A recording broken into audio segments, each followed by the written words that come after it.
Infinite Radio Special Coverage.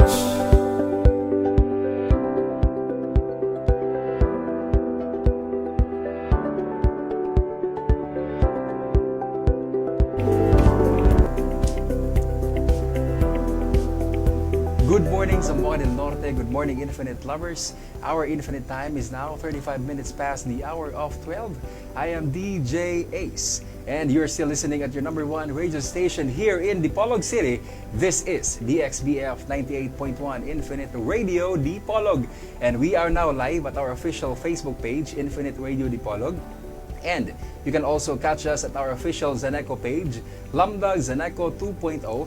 Please do like, share, follow, and please subscribe to our YouTube channel. Maayong buntag mga pinalanggang miyembro konsumante. I am DJ Shai and welcome to Infinite Radio special coverage.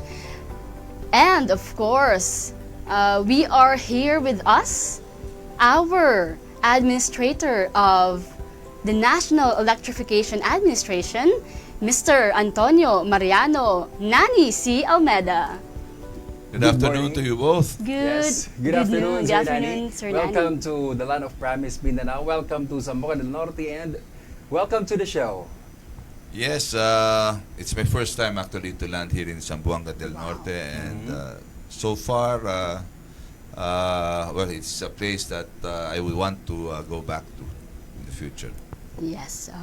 Thank you so much, Sir Nani, for coming. And how's your stay po so far here in the Norte, Sir Nani? Well, yesterday was a holiday for me. I had a good golf game in the CAC Golf Oh, Club, that's good, sir. and we had a good dinner in the CAC Resort, and it was well, it's really a very promising place, and a lot of things I hear about before, and I've seen it myself yesterday, and it was all validated. All right. Before anything else, Sir Nani, any greetings to our listeners, our mga besh, mga bay, to our MCOs who are watching right now? Well, to all the MCOs of Saneco, I want to greet all of you a pleasant day, and may we have all a blessed weekend. And I will be meeting up with my regional cooperative officers here in Zamboanga Peninsula.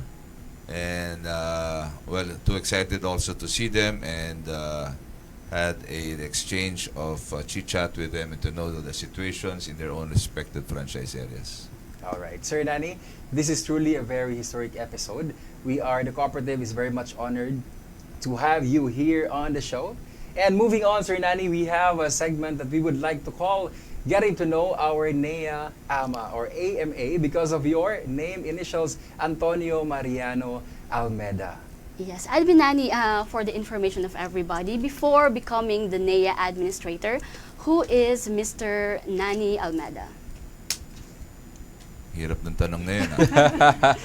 Well, Nani Almeda is just a simple guy, simple citizen. I had maybe a lot of MCOs would wonder, where did Nani Almeda come from? And all of a sudden, the name of Nani Almeda popped out in the National Electrification Administration. Well, to give you a brief background, I was involved in the energy industry way back 2004 to 2010. And specifically when my principal or my boss then, Congressman Mikey Arroyo, took charge of the chairmanship of the Committee on Energy in his second term in 2007. And that's where I got deeply involved in the energy industry. While he was then the chairman of the Committee on Energy in the House, he is also the co-chair in the then Joint Congressional Power Commission. No? Now it's already Joint Congressional Energy Commission. And I was then appointed as the executive director.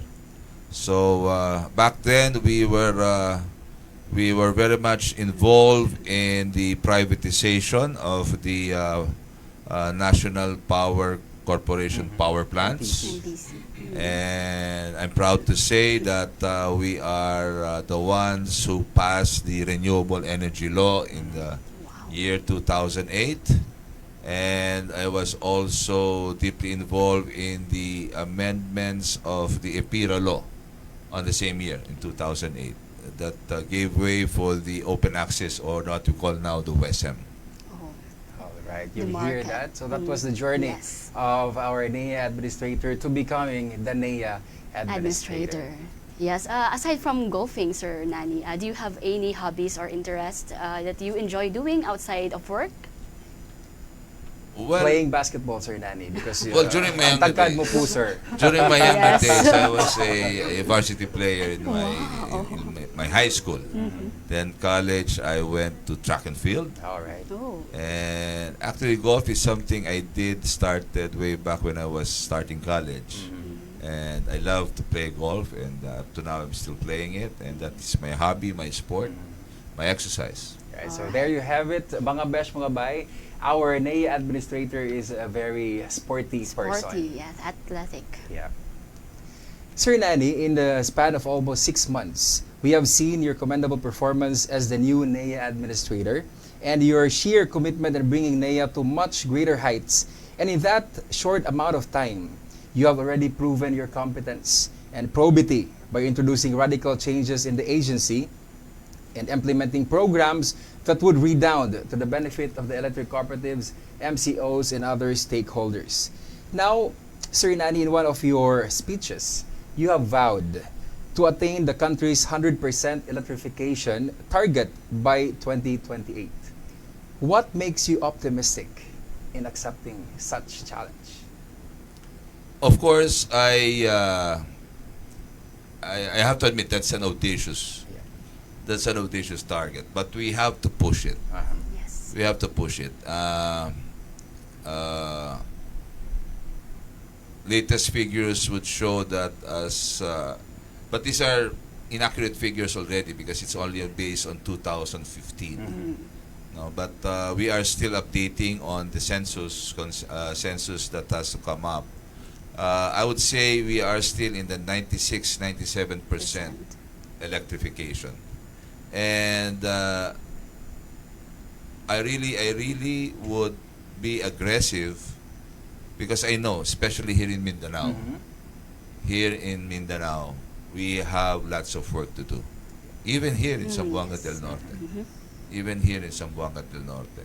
And of course, this was brought about by, I would say, the not so good peace and order situation way back, no? But now the things are getting peaceful here in Mindanao, and everybody wanted progress already. Yes. So I believe progress will not be achieved without any electricity. True. So that is why we have to provide electrification to the farthest sitio that we could do. And with the help of my electric cooperatives, with all the 100 electric cooperatives, I'm sure we can. I am oversure that we can do this. All right. And just recently, the President already was mindful of our goal, and he was announcing releases from the national government funds to propel the program. So everything will be done accordingly, and I want to rest assured that everything will be done and achieved accordingly, always anchored in the principle of good governance. Wow, thank you so much for that, Sir Nani. Admin, with the clamor of the consumers with the increasing electricity rate, what are your development plans at hand in addressing such clamor? Actually, when we talk of electricity rates, I've been seeing the electric cooperatives really doing their best Yes, true. on how to minimize the impact, the rate impact to the member consumers. This is something that again is an offshoot of some world crisis.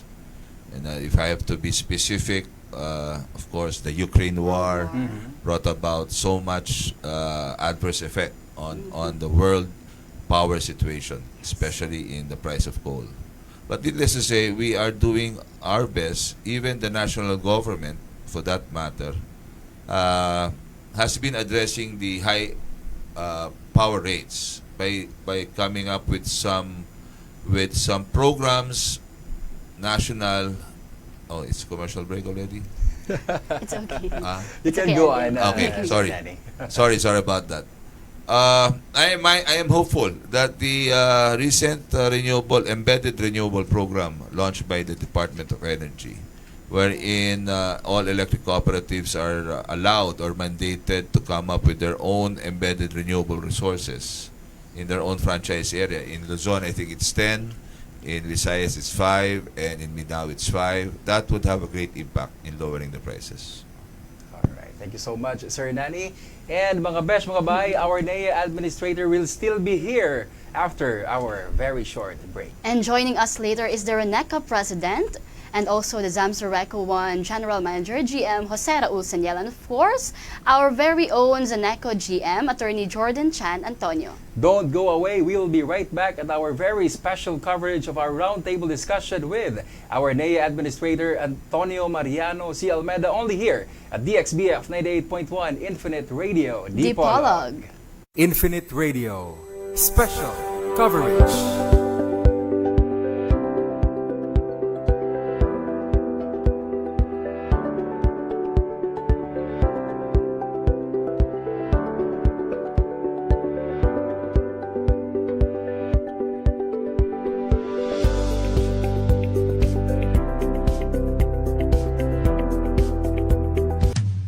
Taas ba ang konsumo sa kuryente sa imong aircon?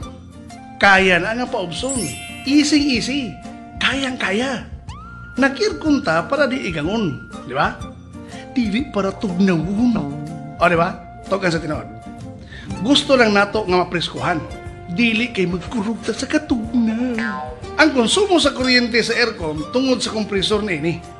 Damor nga mag-andar kini, damor nga magkonsumo. Busa ako. 25 degrees lang ang thermostat. Oh, ayos na. Presko na. Dili kinahanglan sobra kaubos ang seating. Grabe katugnaw. Unya, ang gisuot, grabe pod kabaga. Dili ingin ana, ang sinina, dapat nipis o presko lang. Kung 25 degrees lang ang thermostat, dili kaayo kini hagok. Ang aircon ko, kanunay usab nga limpyo. Kung pasagdahan nga hugaw, nakaw. Maglisod ang kompresor, mukusog usab ang konsumo. By the way, sa akong pagpalit ni ini, akong gipili ang adunay taas nga EER, kon Energy Efficiency Ratio, para mas ubos ang konsumo. Timan konsumo sa kuryente kayang paubson. Easy. Bayronon sa kuryente, maubos.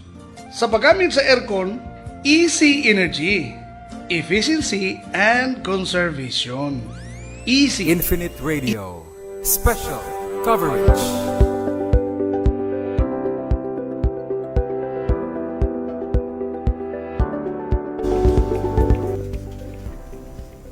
And we are back here at our very special coverage of our roundtable discussion with our NEA Administrator Honorable Antonio Mariano Nani C. Almeda. And now we already have here our GM of Zamsoreco 1, GM Saniel, and also the RENECA President, and of course, our very own GM, Attorney Jordan Chan Antonio. Good morning, Welcome GM. to Good morning, Infinite GM. Radio, Hello, GM good noon. Raul. To our administrator, sir, welcome. And of course, welcome to Infinite Radio, Attorney Jordan And Chan welcome to Antonio. Zaneco GM Raul. How was your travel, sir? Well, it was a 3-hour drive. Maganda naman, maganda kalsada, and we left actually early, so medyo. But anyway, it was okay. And I'm very excited. We will be meeting. Kami din po, Sir Raul, excited na Excited po din po na kami mag-meet ma-meet kayo. kayong And lahat. hindi lang po kami, pati na ang mga best mga bay. Yun po ang tawag namin sa madlang people, to our listeners po, Besh admin. and bay. Mga besh Mga besh, and mga bay. mga bay. And they are very excited to know who is GM Saniel. So, All right, GM, GM Raul, before anything else, of course, you want to greet, maybe you want to greet our mga besh, mga bay also. Okay, Who are watching mga right now. besh, mga bay ng Zaneco, maayong udto ka natong tanan. I'm here now. We are having a meeting with, of course, our administrator, Administrator Almeda, and all electric cooperatives belonging to Region 9 are here to discuss issues, and of course, to hear also the guidance of our administrator. So, maayong udto ka natong tanan. Yes, thank you, GM. GM Jordan, it's your turn to greet our MCOs and our viewing public. Hello, hello, good afternoon everyone. We are very, very delighted because here with us is no less than the administrator of NEA, Admin Nani Almeda. Sir, welcome to Dipolog City, welcome to Zamboanga del Norte, welcome to Zaneco. Thank you very much for sparing your very hectic schedule despite the fact na alam kong pinag-aagawan ka ng buong Pilipinas because we know for a fact that madami din problema ang buong co-op, sir. So we are very, very thankful that you took time to visit us and hear our problems. To GM Raul, idol ko to. So thank you GM Raul for being here, and sa atong mga listeners, mga miyembro konsumante, mga besh, mga bay, thank you for listening to us. Stay with us so that if there are things that you might want to hear about the cooperative and the plans of NEA, maririnig niyo po yan. So there, good afternoon everyone. If I may, I want to thank GM Jordan Yes, go for ahead. taking care of me here and for hosting our regional consultative meeting. Thank you, Attorney Jordan. Welcome po, sir. Much appreciated. Okay, GM Saniel, our MCOs po are curious to know sino po ba talaga, who is GM Saniel? Okay, it's similar to the question earlier. Well, GM Saniel is a simple man, simple guy. A farmer. While being a GM, I'm also into farming. I engage in sports as well, but not golf. Jogging, of course, and sort of bodybuilding, and yun lang. And very simple guy. Oh, thank What you. you see is what you get. That's GM Saniel. And like our NEA administrator, sporty din po si GM Saniel. Pareha po kami, GM, every morning nagja-jogging. Oh, Pero ako, sure. on my bed. GM Jordan, attorney admin, we know you all of you are very busy these past few days maybe or weeks. May we ask, how do you relax after a very long day, GM Jordan? Believe it or not, I do it by picking up the books that I love to read. There are a couple of collections that's always a staple favorite. Like I wouldn't know if people would find it boring, but I like reading The Law on Human Nature. I believe it somehow guides me on how I'm gonna lead the co-op and as to the nature of my job. Another one by Robert Greene is also 48 Laws of Power. That's very entertaining to me up to now. I'm still very much intrigued on wala pa ako sa law of attraction, GM Raul. But I love to read. It relaxes me, but in days when I really get stressed, I go to a massage spa. And well, sa mga babae, it's very typical. You go to facial salon, pa-facial tayo konti Yes, para yeah. ma-maintain yung hindi masyadong kagandahang beauty. Mas And then, of maganda. course, I spend time with my children. I have a 6-year-old daughter who I'm very fond of. Every time I come home, she's my distressor. So that's how I relax my day, spending time with my children. Wow. Okay, Thank you've you, heard GM. it, mga besh, mga bay. Kung gusto niyo pong gumanda, kagaya ni GM GM? Jordan, just Mag-spa. follow her relaxing Oh, yes. tips. Alright, All how right. about po GM Saniel? How do you relax after a very stressful day at the office? Well, music. Alright. Actually, listen to solfeggio, Mhm. frequencies, and weekend, usually nasa farm. Maganda boses mo no? I Yeah, heard. siguro Si kumakanta admin din din. yan. May mga Si kumakalat na chismis. administrator, maganda. Ako maganda boses. Ikaw medyo magandang boses. Si admin daw yung pinakamaganda ang boses. I'm sure later po, after the events, meron pong karaoke contest. Alright, how about you, Admin Annie? How do you relax? Actually, to be honest with you, before I assumed my office in NEA, I was a professional golfer in the sense that I play 4 times a week. Wow. I was already, I would say semi-retired already. And we have a private business that it's, well, the second generation. I mean, I have a business partnership with my brothers, and the second generation are the ones taking care of that already. When I assume office in NEA, I mean, I have to get back to my feet, and sabi ko nga dun sa EA ko, if possible, huwag kang maglalagay ng appointment ng Sabado. So I was looking forward to my golf time on Saturday and Sunday. But unfortunately, my EA was telling me, "Sir, yan yung mga kailangan mo pupunta sa mga co-op." So, sige kako, walang problema yan. So I only do my golf na lang on Sunday. Minsan pag hindi pa ako nakabalik on Sunday morning, wala na muna. On how do I end and relax during a regular working day? Ano ako workaholic ako When I start working, I want to solve my problems during the day. Hindi ako titigil, no? So, I work late, no? I end up late. So, pagdating ko sa bahay, baksak na ako. I start early, end up late. So, gano'n lang. I mean, emptiness na ako. I mean, my 2 kids are not with me anymore. It's only my wife. I just play with my pet dogs. Okay, so no wonder, GM, na pagdating ni Admin dito sa Zamboanga del Norte, diretso po siya sa golf course. Yes. Tama yun, Carl. Para mas recharge si admin.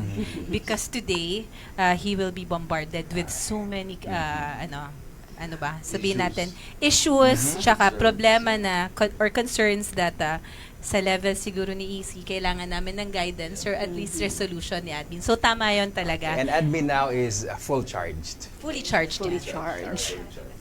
All right, GM Saniel, we want to ask, as the president of RENECA, what is its main objective and how is RENECA different from other associations? Okay, main objective of RENECA. Yes. Okay, to fully understand the objective of RENECA, we're part of a whole. Okay, so we have to connect this with the PhilReCA. Okay, PhilReCA is the mother organization of all electric cooperatives. So, and then the composition of PhilReCA actually is a board.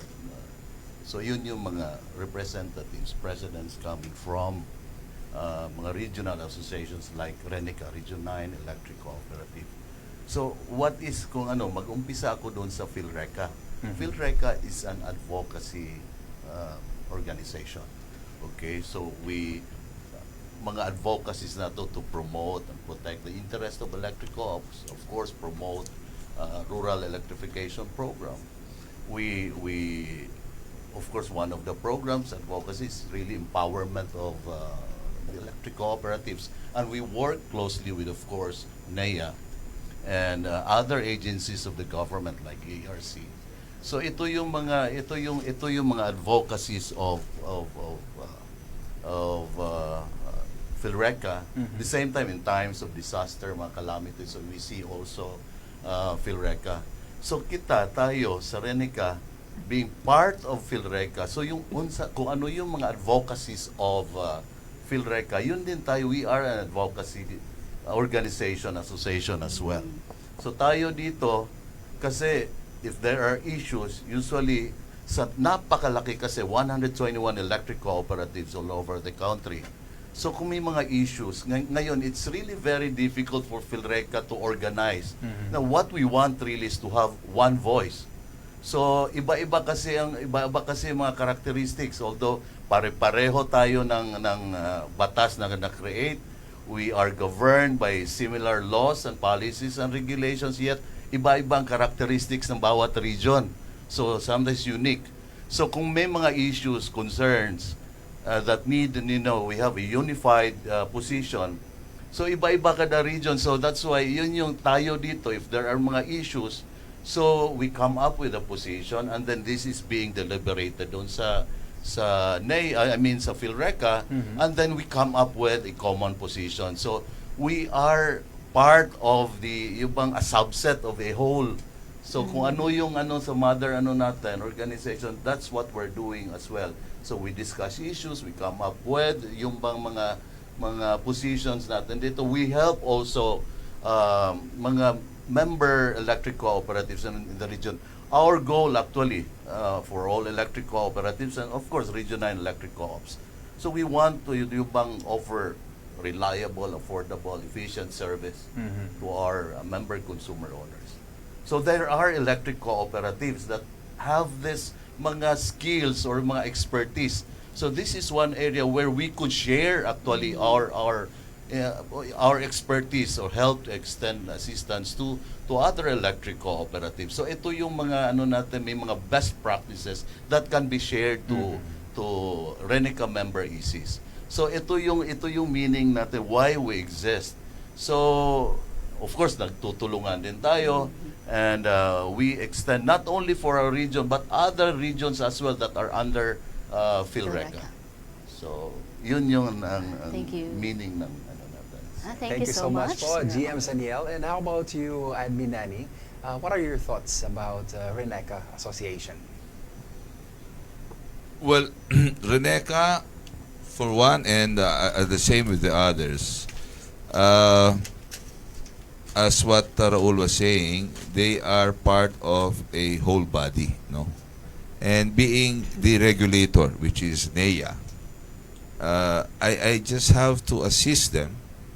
I just have to support them to all those causes that I feel, I deem that would empower and would improve the distribution of electricity. You know, we are covering the whole country here. We are covering. I have to oversee 121 electric cooperatives, and without these regional organizations, it will be very hard for me to come up with the right decision. I mean, I consult them. I agree with Raul. Every region has its own peculiarities. Every region has its own characteristic that you have to address on a different. Walang general rule, no. But the general rule here only is to follow what is the legal issued guidelines of NEA. I mean, there are guidelines, memorandum policies that are issued. Just follow it to the letter. Wala lang magiging taliwas dyan, or nobody would go against that, and we'll be okay. And when it comes to support, when it comes to assistance, financing, NEA is here. And well, Raul here is a mainstay, my advisor here. It's the same with other regional presidents. I am working closely with them. Because every time, one thing I learned about electric cooperatives, I always tell this, being the administrator, it's not a job that I am now doing. It has become an advocacy already. But you have to love the job. I mean, you have to understand that, you're playing a role that is not only being, you're not just a civil servant here, but an advocate. That advocate that electricity should reach the farthest and remotest area of the country with the most affordable rate. Okay po. So the electric cooperatives can do whatever they want as long as it is abiding by the rules of the NEA. Yes. All right. GM Jordan, considering that you are the first woman general manager of the history of Zaneco, and in a short span of time, we witnessed your accomplishments and everything you have done for the co-op. GM, what does it take to become a strong and empowered leader and propel Zaneco to its greater heights? Parang pang Miss Universe yung question. Hindi Yes, ako candidate nakapag-prepare number doon. 1. But You know what? Similar to admin, when I applied for this position, it was really more of just like a job. I found it very challenging. And to say the least, perhaps isang ordinaryong trabaho lang din siya na maganda din siyang abutin. But when I came into Seneco and I realized the challenges and the intricacies of the cooperative, slowly it became an advocacy. We were raised up by our parents to really not distinguish the difference between a male and a female. We are 3 in the family, all females. Isa lang yung lalaki. So, I never thought of that na pagbabae ka, how does it make you different to a man in terms of empowerment and leading the organization. But this I say, my secret there is just being grounded, for one. I am not the general manager in a sense that I held the position na ako yung pinakamataas, but I think ako yung pinakabababa. I serve as a leader, but a servant leader. So, other than being grounded, I'm very spiritual. I'm always meditating and praying on the right and the proper direction that I should go. I believe an empowered leader should be somebody who is visionary, who knows where the direction of the cooperative should go, should be firm, but at the same time, soft in ways that when the situation calls for it. So, ganun lang siguro. The key there is really just being grounded and above all, being compassionate. And you have to love your job. I will admit to everybody, when I assumed in Seneco, it was very, very chaotic. And you all know that. Yes. Alam nyo yun kung gaano tayo kagulo dito. Yes. But what made me stay is the fact that I love my job. Every day, I thank the Lord that I am given the opportunity to serve the people. And when the day comes that I have to close my eyes, I can say to God that thank you, Lord, kasi binigyan niyo ako ng pagkakataong makapagserbisyo sa mga tao na yung talento na binigay ninyo sa akin, na-share ko sa iba. So I'm very excited with admin because when we were having a breakfast yesterday, unti-unti, GM Raul, nakita ko, sabi ko nga sa kanya, GM, admin, para nakain ka na talaga kay Nea. Hindi na siya trabaho sa'yo, parang advocacy na siya. Because when he was saying things, discussing things with Kong Glona, naramdaman ko na yung, every time, paminsan-minsan, lang siya, biglang, sandali lang, kasi ang dami niya ring problema. And you know that he is trying his best to be hands-on sa lahat ng co-op. So, Seneco is facing a very challenging time. Yes. But we are very excited because I know you got our back, admin. I'm quite new because I am barely in my first year as a GM. But I'm very hopeful because with your support, with the support of our employees, that's my key to empowering everybody. Thank you so much, GM.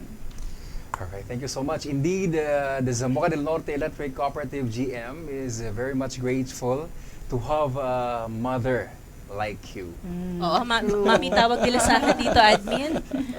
It has to be that way. I mean, the other co-ops, one of my early speeches, and I made mention that cooperatives will be like my children. So, with my initials as AMA, I mean, they call me now as if Ama. Ama. And I have to live up with that expectation. Okay, so enough to the serious part of the program. Now let's move to the fun part of the show. Now let's do The the fast talk. All right, Yes, this may is fast talk. Sarap pa lang ganyan, ha? Parang buyabunda po. so this is what's going to happen. Yes, we will ask fast talk questions to each one of you. And the first thing that will pop up in your mind, that is what you will going to answer. Yes. Parang Alright, feeling so ko si first, Derek Ramsey ako nito. GM ha? Zaniel, admin, Attorney Jordan, GM Zaniel, admin, and Attorney Jordan. Yes. Are you ready? Are you ready, guys? Okay. Parang dito sila kinabahan DJ Shaya sa fast talk. All right, GM Saniel, coffee or tea? Coffee. Admin, wine or beer? Wine. GM, flowers or chocolates? Chocolates. Sneakers or leather shoes? Sneakers. Admin, barong or Sneakers. tuxedo? Barong. GM, elevator or stairs? Elevator. I knew it. GM Saniel, pizza or pasta? Pizza. Pizza. Admin, pants or shorts? Shorts. GM, singing or dancing? Singing and dancing. Oh, both. GM Saniel, call or text? Call. Admin, veggies or fruits? GM, free coffee or free Wi-Fi? Free coffee. GM Saniel, cat or dog? Dog. Admin, city or countryside? GM, pool or beach? Beach. Chips or fries? Both. Admin, swim or run? Swim. GM, night or day? That's tough. Day. GM, t-shirt or polo shirt? T-shirt. T-shirt. Admin, white or black? GM, spa or massage? Oh my God, that's tough. Can I have both? But if not, I'll go for massage. All right, GM Saniel, kiss or hug? Hug. Admin, lights on or lights off? Oh. GM, big or small? Big. GM Saniel, what's your favorite quote? Coat. Quote, yeah, quote. Or motto in life, something like that.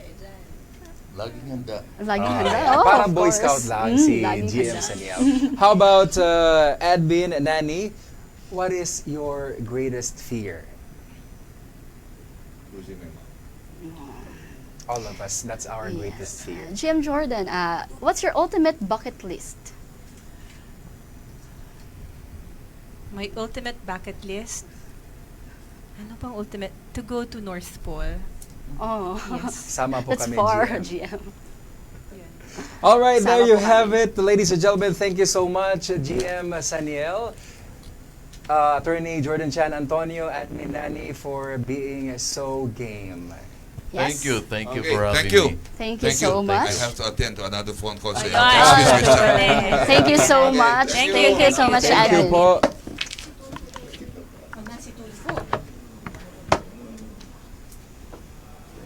Thank you, GM. Thank you, GM Jordan. Thank you po, GM. Come again, sir. Gusto mo doon kailangan pati punta ka doon sa Infinite Radio. Special coverage.